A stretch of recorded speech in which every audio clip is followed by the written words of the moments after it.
live. Let's do something. Even so, I'm like slightly. See people watching. Yeah. Hello and welcome to this short and sweet live remote session. I'm Peter Livingston from AI Enterprises and we're a small environmental charity based here in Lochwinnoch. We're all about conserving wild flowers and plants and trees. Our speciality is aspen. So I'm here with Gillian Steele, the creative director of Remote, and together we're going to give you an introduction into the common nettle and why potentially it's an important source of fibre for making clothing. Yeah, okay. So it really is a short and sharp journey through nettles, and nettles have been around for a very long time, and in fact we've had findings of fabric made from nettles from the end of the Bronze period and Paleolithic times. It's not something we find a lot of because it's biodegradable, which is one of the things that interests us in nettles as a future fabric or future fibre. So we're just going to go through the process very roughly from beginning to end. This is a process that could very much be refined into something to produce cloth which is very soft and durable and beautiful. So we want to try and dispel the idea of nettle fabric or nettle clothing being stingy or jaggy or anything like that. So is nettles always grown in Scotland then? Are they a native plant? So they've been around for a very long time, and it's commonly understood that it was the Romans that brought it to Britain, and there's a very strange story of the Romans using nettles to thrash themselves with to keep warm. It's very sad, but must have been desperate. Yeah, they must be very desperate. So that's apparently what why they were brought here. But yes, they have been around for a very long time, and they grow all over the world, including New Zealand. And there are 3 different types of nettle. There's the common European nettle, the Himalayan nettle, and rami. I think those are the 3. Yeah. Okay, so I think what we're going to do is just go through a short intro to it, and we're going to look at some films from earlier on this year. You start harvesting the nettles from late summertime, so we'll look at that film now. So they grow to about, you're looking for the tallest nettles really, they grow to about 1.5 metres, and you really should be wearing sleeves, not bare sleeve like I am there. It's being a bit gung-ho, and you cut right down at the very base of the stalk.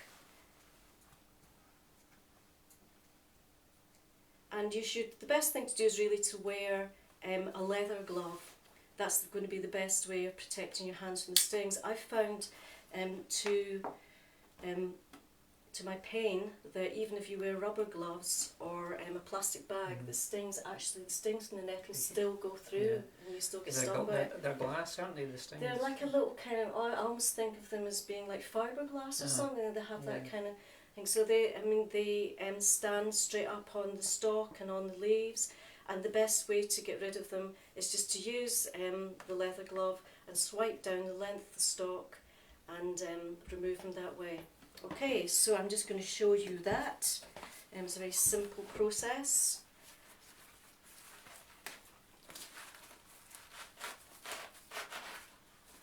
And that's it. It's really, really easy.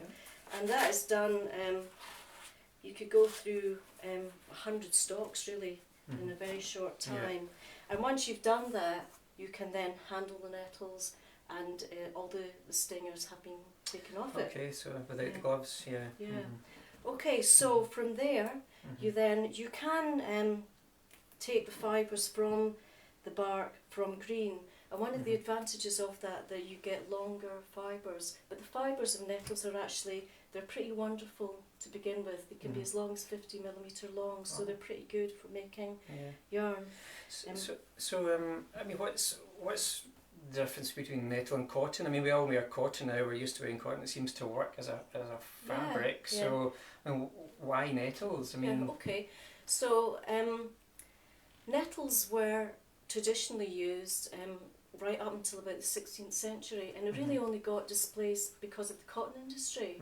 So a small number of people invested in an industry, And as a result today, you know, I would guess that anybody who's watching this just now, if they look at what they're wearing, they're probably wearing a combination of cotton and nylon. Synthetics, yeah. Yeah, so nettle was used commonly, and it was called the silk of the north. You know, it is not a rough That's right, fibre. In yeah. fact, it can make a Very very fine material. soft fabric Yeah. that's even finer and softer than that from flax, linen. Yeah. So it can make a really lovely fabric. Mm-hmm. Yeah, so it lost popularity then, and it gained it again around about the First World War in Germany, when they couldn't get access to cotton because Britain had about 90% of the cotton market. So the German government invested a lot of time and effort into growing nettle and finding the right species, and they made their uniforms. I think we might have a picture of a uniform. Yeah, so there's a German uniform. Relatively modern times it was used to make. Yeah, no, absolutely. And there have been many designers since then. However, I'll go back to that once I've talked a little bit about the retting process. So retting comes from the word rotting, and it's basically what you're doing. So you're taking your stalks and you're placing them in a vat of cold water, and after 24 hours you pour out that water. And one of the wonderful things about nettle is it's got lots of byproducts, unlike cotton. Yeah. So going back to cotton, one of the bad things about cotton is that it's become a monocrop for producing our clothing. Everything you're wearing is cotton or nylon, as I say.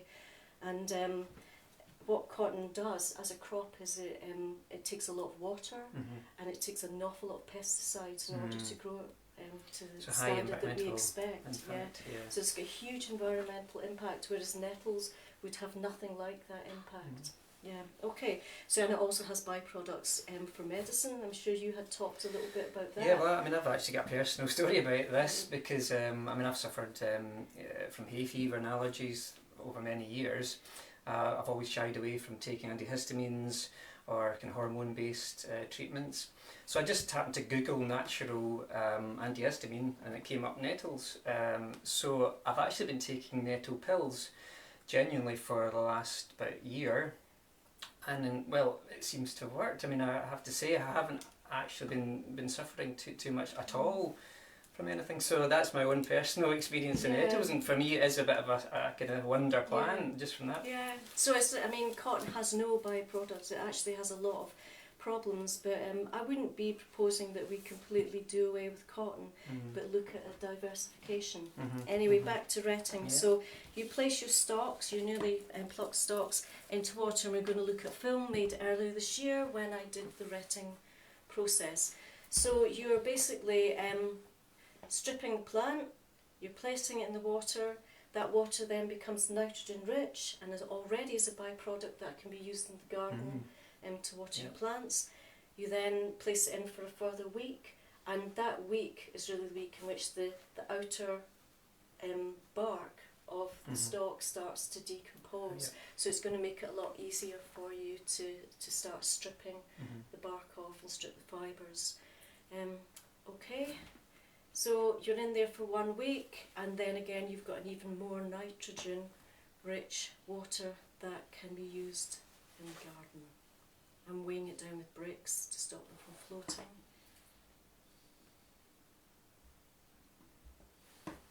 Okay, so after that you then have your stalks and you dry them, leave them somewhere dry. If you're lucky enough to live in a country where it doesn't rain every other day, if not every day, then you could leave them out in the garden to dry, and you end up with stalks. You then take the stalks, and I'm going to maybe go up to the close-up camera, if I can, and you use your thumbnail. Can you see that? Do you need good nails for this job? Yes. I guess you could use something else, but you're using basically your thumbnail, the stalk.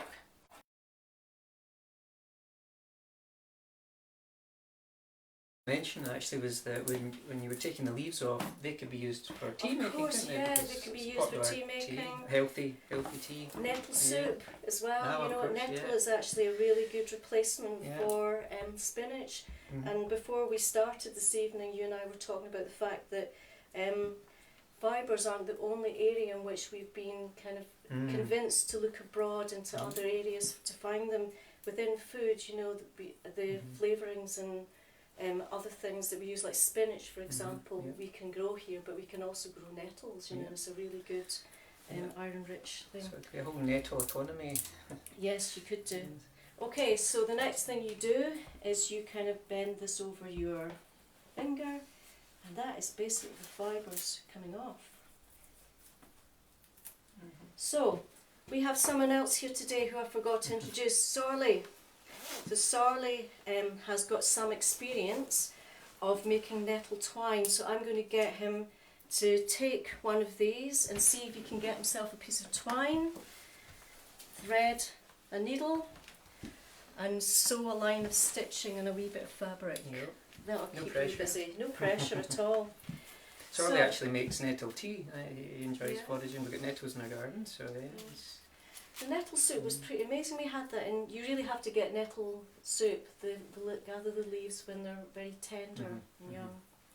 But yes, lots of byproducts. Okay, so moving on from that, you then, once you've peeled off all your fibres, you will get something that looks a bit like this. And yes, it does look quite rough, but that's before the carding process, which Sorley is also going to help with. So carding is done using a set of these, set paddles with hundreds of little pins in them.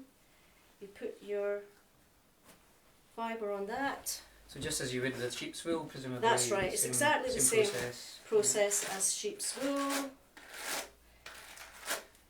And then It's just softening the, breaking the you're fibres. breaking it up, and you're separating the woody pithy bits. Those are all the bits that are kind of flying off just now.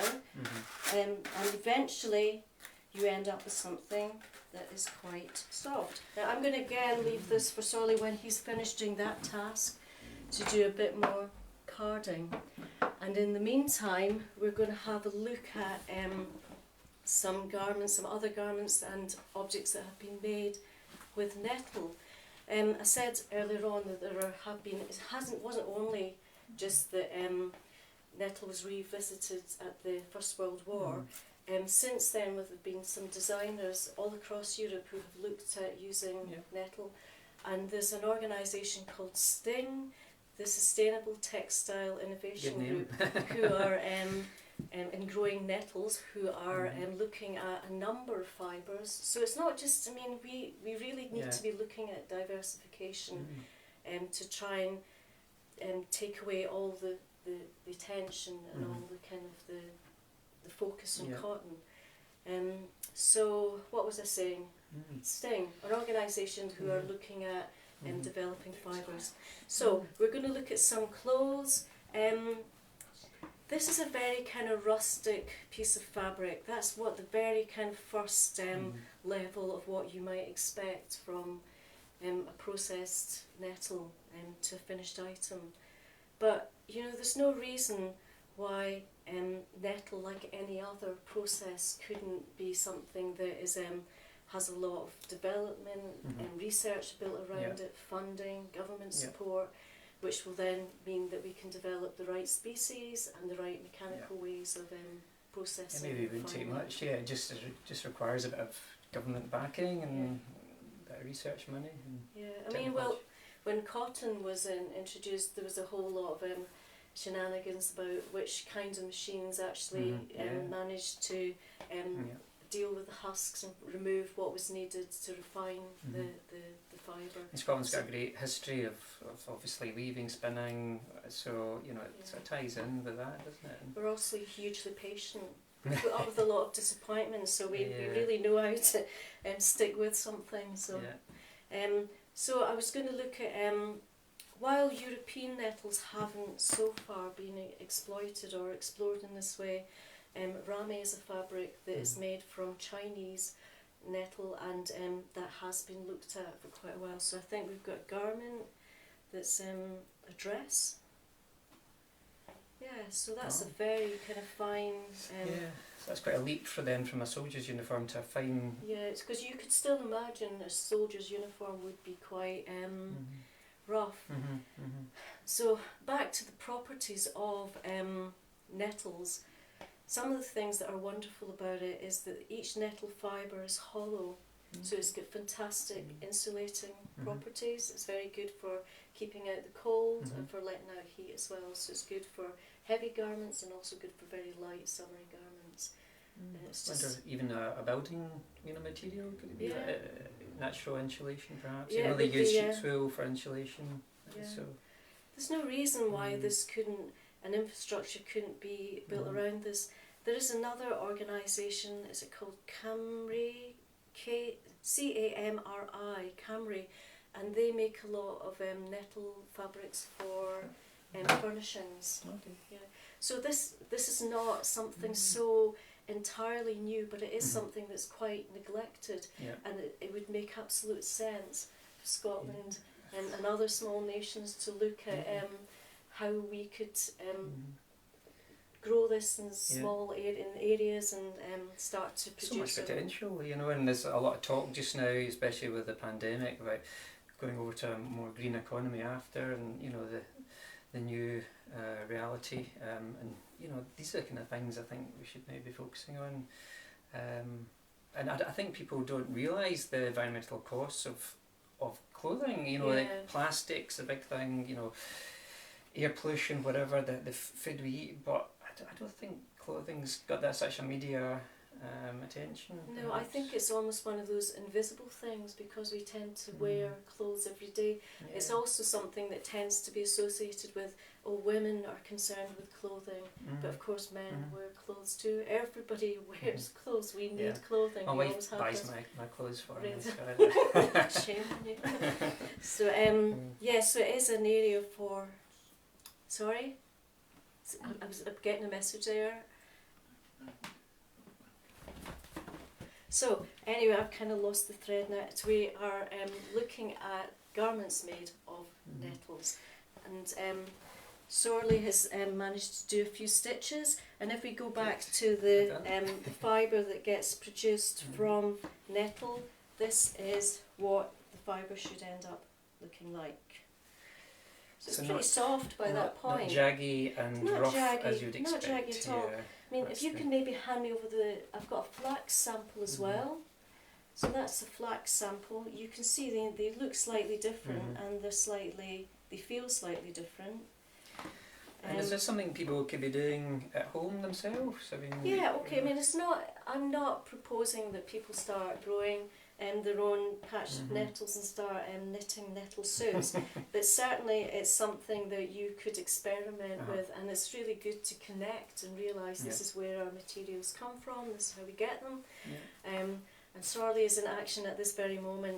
He's managed to make a piece of thread. Do you want to come up and have a show look us? at this? And you can try a bit of carding as well. There we go. Not bad. Fantastic. One of the other things that happened during the war was that silk stockings, we couldn't get silk stockings. This is one of these famous things that America could still get access to silk stockings, but in Britain we couldn't. So there was a lot of, thank you very much, that's very beautiful stitching as well, Sorley. I'm impressed. Do you want to do some carding in the meantime? So silk was impossible in as much the same way as cotton was, and so nylon was developed. But nylon, of course, is a plastic. Nylon is plastic, and it tends to be the component that's put in with wool to make wool very durable. But in fact, this fibre is incredibly durable. It is at least as strong as nylon, and it could be one of those things that reduces our need for cotton or wool, and we can mix it with other fibres. It's very. So stronger than cotton then? It's as strong as nylon. So it's pretty convincing argument then, isn't it? I know it is. It really is a bit of a wonder fibre, and I would say the reason that it's not been.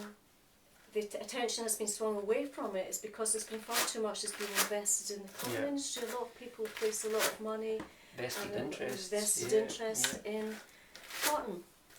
Okay. So what's the next process then after the carding? Okay, so Sorley is busy carding away, and as I say at the end, I mean he's quite close. It doesn't actually take that long, and if you could imagine that as a mechanical process, Sorley, do you want to go up to the camera and just show up close what that looks like?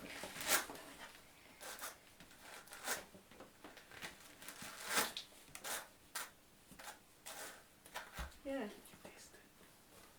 Sorry. Okay, so we then, we've got a big bundle here, back to the main camera, of the nettle fibres.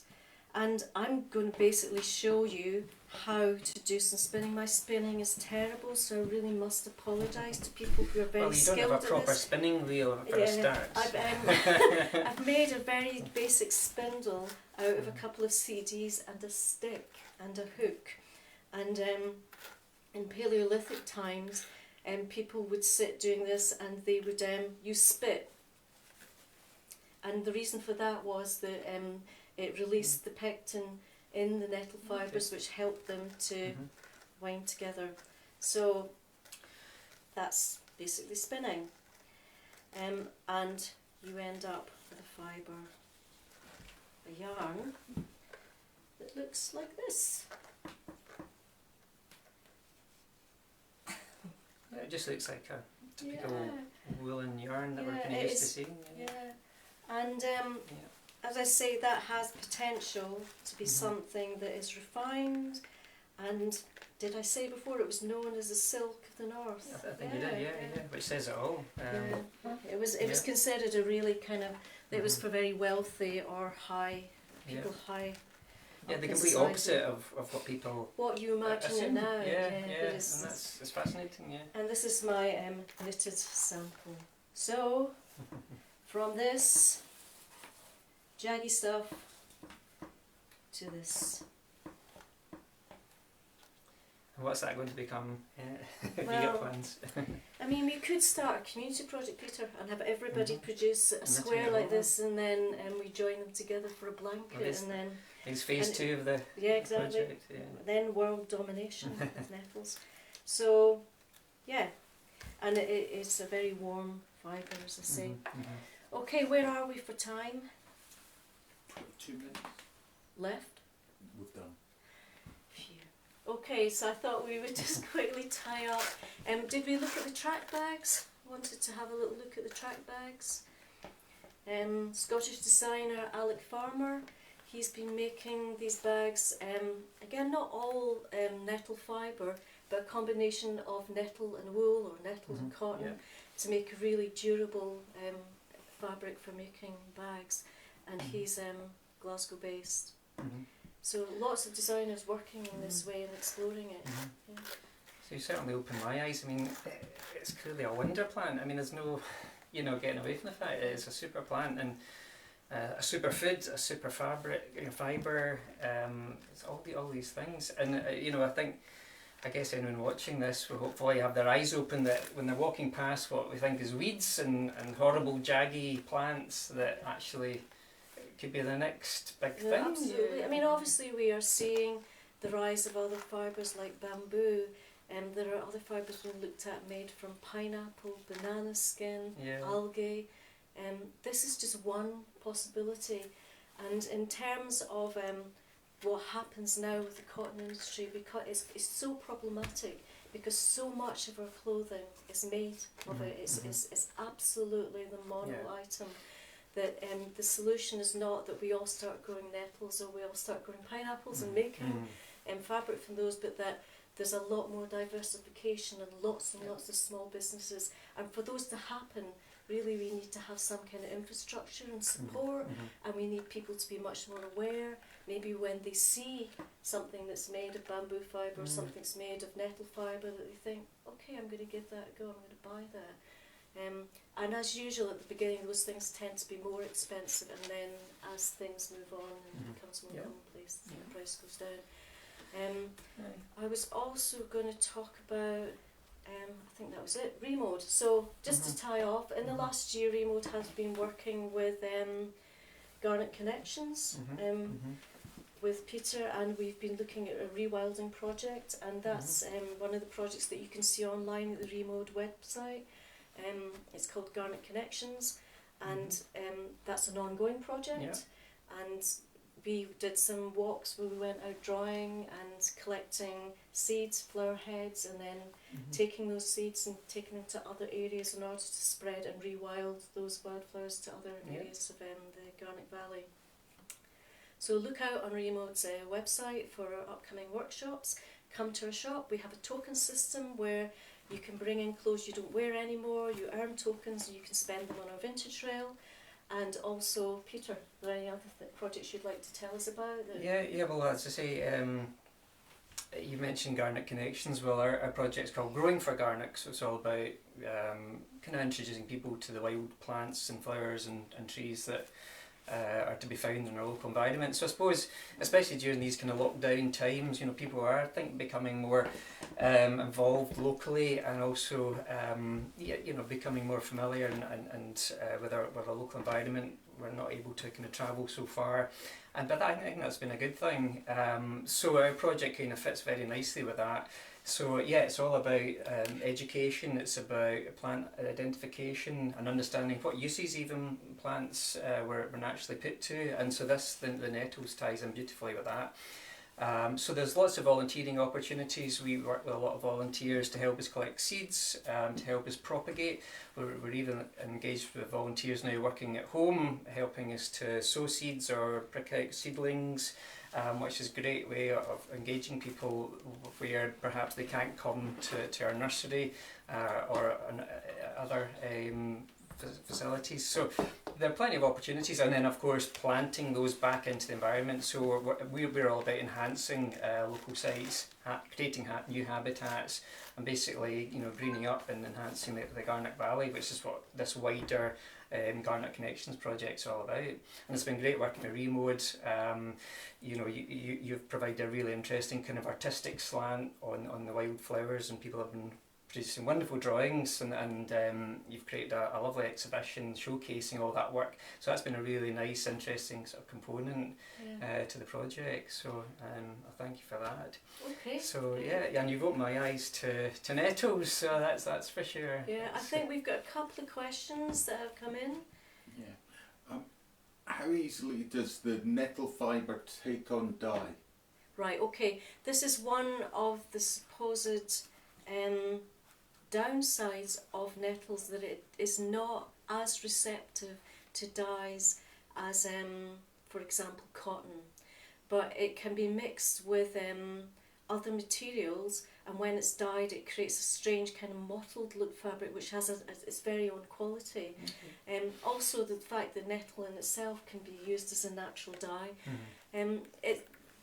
Yes, it's less receptive to dyes than traditional cotton or nylon, but we have spent an awful long time and an awful lot of investment in developing aniline dyes and acid dyes to create the colours that we have in our cotton and polyester nylon clothing. So I've no doubt we could do a similar thing with nettles. And where do you get the nettles from? Nettles grow everywhere. Where do I get my nettles from? I've got a very secret location. No, I don't. Nettles grow everywhere. They tend to grow in kind of places that are derelict, where people have lived previously. They tend to denote that has been a settlement in the past, or a building that's going to tumble down. Where my knowledge fails is I don't know how much work would be involved in developing the right kind of strain, or looking at different species, but my understanding is that European nettles are less easy to grow than the other types, and yet here we are. I guess anybody here could probably think of somewhere where they know that nettles grow, even in the city. Garden. Yes, in your back garden, in the city, and well, they're everywhere. They don't have to come from a particular place. Okay, any more questions? No. Phew. Thank you very much, Sorley. Let's see what you've done with your. Did you find that hard work? Yeah. Yes. So you don't fancy being our full-time carder? No. Dang. Thought I could get away with meagre wages. Okay. Thank you very much. I hope it's been an enlightening session. Thank you, Peter, for Pleasure, keeping me it's on been track. fascinating for me. And so thanks. thank you for joining us. Great. Bye. Bye bye. Yeah.